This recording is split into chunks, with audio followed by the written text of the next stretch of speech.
Hello everyone, I'm Joseph Ricci, and this is HFX News. And welcome to this week's news article on the most important year for drugs in Canada. Today I will be telling you about how marijuana became legal, what is the main goal from this act,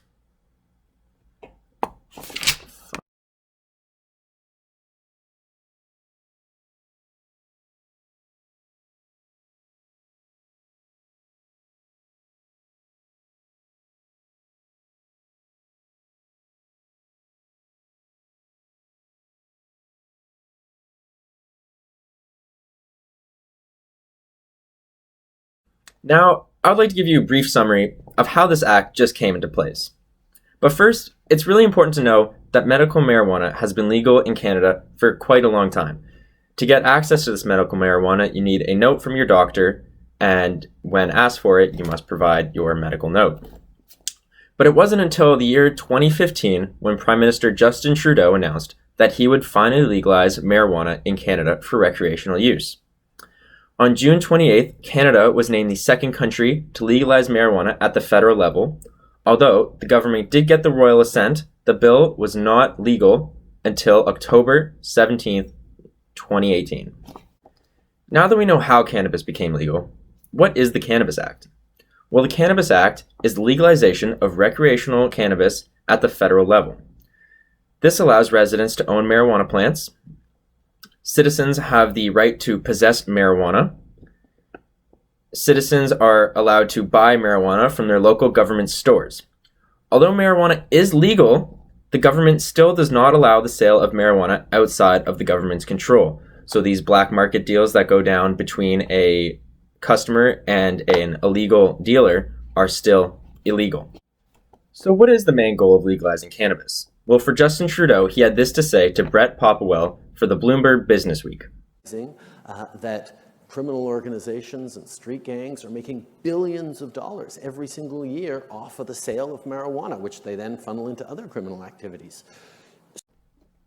After seeing what Prime Minister Justin Trudeau had to say, we can see that the government wants to fully control how the marijuana is distributed and cut out all illegal organizations that sell these marijuana products.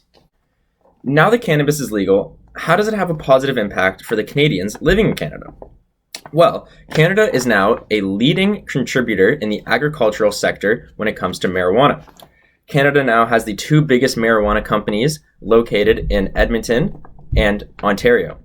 The first would be Canopy Growth, with a market value of $1.67 billion, located in Niagara Falls, Ontario. Second would be Aurora Cannabis, with a market value of $879 million, located in Edmonton. So how else does marijuana impact Canada positively? Well, now the Canadian government can tax cannabis usage.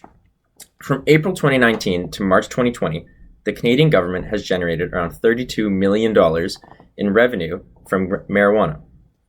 This money is then distributed 75% to provinces, while the federal government keeps 25% to invest back into the country.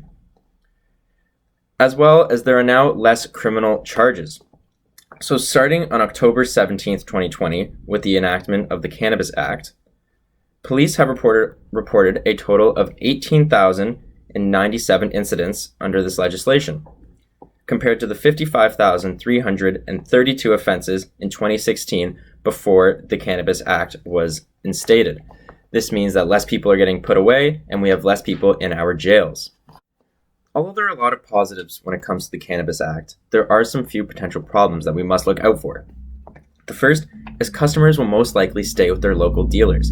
This means that they aren't going to the local government shops, and the government is not creating as much revenue as they would have hoped for.